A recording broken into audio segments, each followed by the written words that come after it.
Yeah, it's okay. Let her follow up. Let her follow up.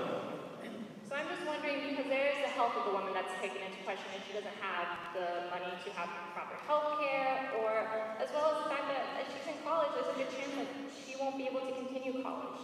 Okay, so now you're adding more variables to the situation. But okay, so let's talk. Okay, so let's take each one of those variables at a time. But I'm going to have to cut off the continuing hypothetical after this before she ends up in penury at the end of Les Mis. But it's okay.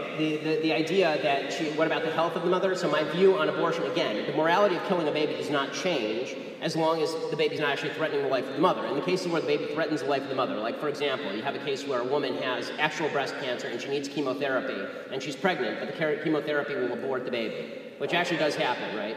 That is a case where the mother should, I think, be able to get the treatment. That's not the same thing as an abortion. So they're actually treating the mother for what she's got, and the byproduct of that is the baby is terminated, the baby's killed, basically.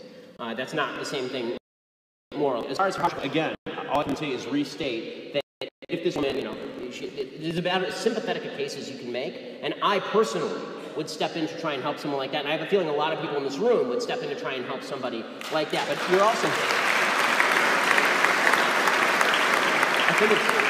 I do think that it's important to know two things. One, the solution to something horrible happening is not another horrible thing happening in the killing of a baby, which I think is actually horrible. And two, it's really not good to take the marginal case and then use that to argue broad. So what people tend to do is they say, well, what about the girl who's raped? What about her abortion case? So now let me ask you, if the girl weren't raped and she just got pregnant, would you think that she should still have access to an abortion? I do, because I think it's her body and I think it's her health. Right, so you're giving me you're giving me an exceptional case. So you're giving me an exceptional case in order to prove a rule that you don't actually want to defend. So if you just come up and ask me, do I think a woman should have an abortion, then we could actually have an argument about, or a discussion about in what cases an abortion was appropriate. But you always, this is what people on the pro-choice side, the anti-life side, actually do. What they actually do is they take the marginal case, they take the raped, woman who has a severe disability, and they say, this is all abortions. That's not all abortions. Significantly less than 1% of all abortions are performed on women who have been raped. So if you want to talk about the epidemic of abortion in the country, over 1 million abortions performed a year in the United States, let's talk about the other 99% of cases. When you are willing to agree with me that the other 99% of cases are not cases where abortion should be necessary, then I'm willing to have a discussion with you about compromise. But I don't think that's what you want. I think that you're just using the exceptional case in order to try and guilt me into supporting a broad-based abortion platform.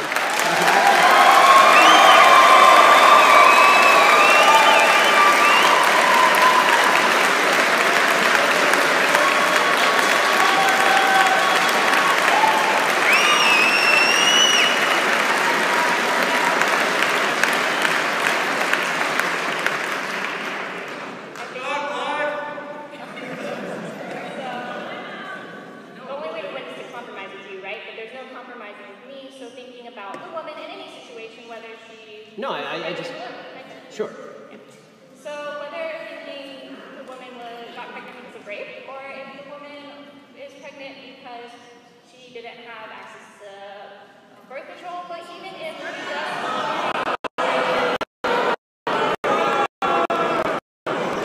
Guys, let her ask the question, actually. I want to hear the rest of the question.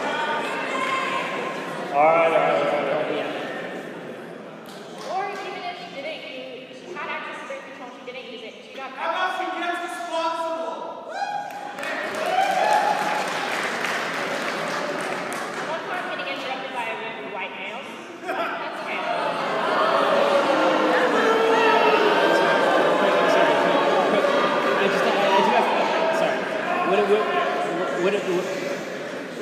Would it be better if they were all black? I'm really confused.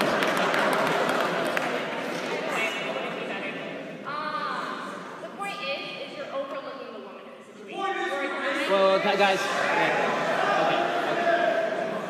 I'm not overlooking the woman in the situation.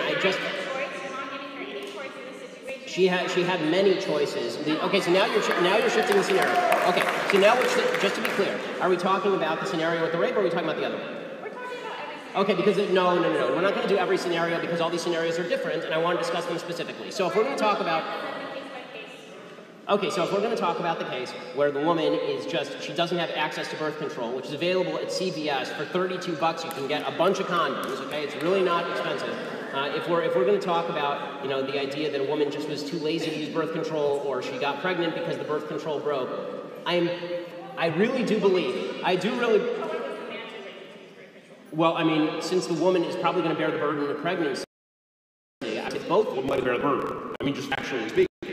Okay, the man has a lot less cost there. She does bear the physical burden. I mean, you're the one calling pregnancy a physical burden, aren't you? Yeah, I am, but I'm wondering so you're saying the man shouldn't have any responsibility? No, I'm saying the man should marry her. You're the one saying the woman should stay single and then rely on the government.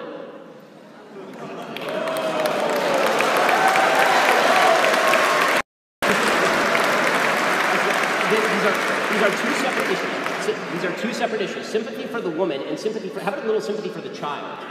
Okay, at any point does sympathy for the child come in here?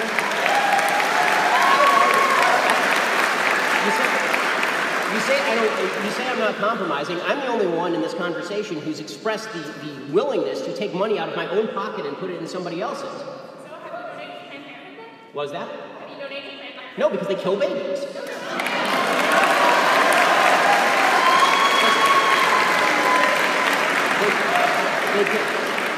They kill 300,000 unborn children a year. No, I don't donate to a baby genocidal organization.